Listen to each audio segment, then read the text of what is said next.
করলে আমাদের জীবন ভাবধারা সবকিছু পরিবর্তন হবে। গীতার মুখবন্ধে মুখ্যত 5টা বিষয় আলোচিত হয়েছে: ঈশ্বর, জীব, প্রকৃতি, কাল, কর্ম। এই 5টা জিনিস প্রত্যেকে জানা দরকার। ঈশ্বর বলতে ভগবান। ভগবান কে?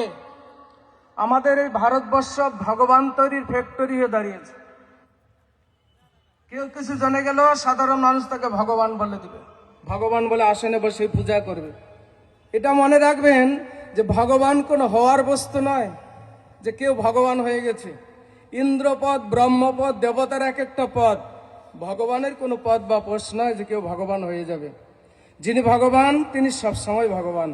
তিনি হচ্ছেন অনাদির আদি গোবিন্দ সর্ব কারণ কারণম। ভগবানকে কেউ সৃষ্টি করতে পারে না।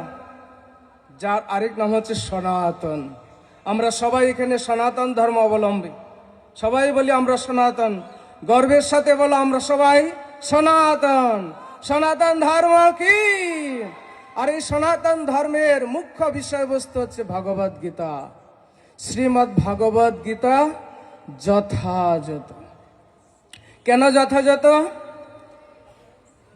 বাজারে সমস্ত গীতা পাবেন, শ্রীমদ্ ভগবদ গীতা, শ্রী গীতা, আজকে একটা দেখলাম মধুময় গীতা।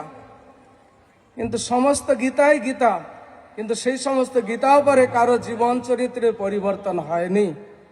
তাই শিল প্রভুপাদ, যিনি ইস্কন প্রতিষ্ঠা করেছেন, চৈতন্য চরিতামৃতে বর্ণনা রয়েছে, যদি পাপী ধর্ম ছাড়ি দূর দেশে যায়, তথাপি মোর সেনাপতি ভক্ত যাইবে তথায়।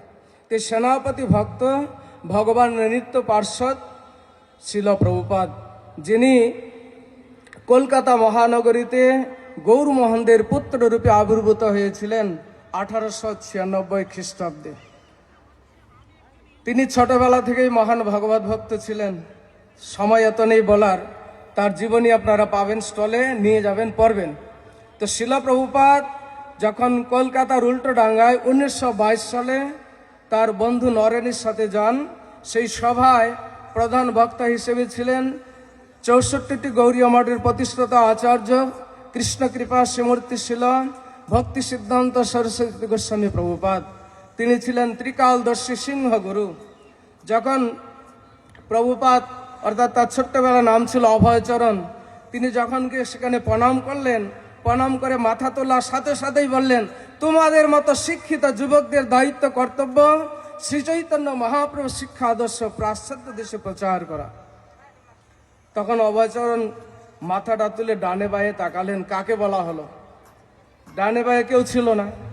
তখন তিনি বললেন, এই কথা কি আপনি আমাকে বলছেন? বলছে, হ্যাঁ, তোমাদের মতো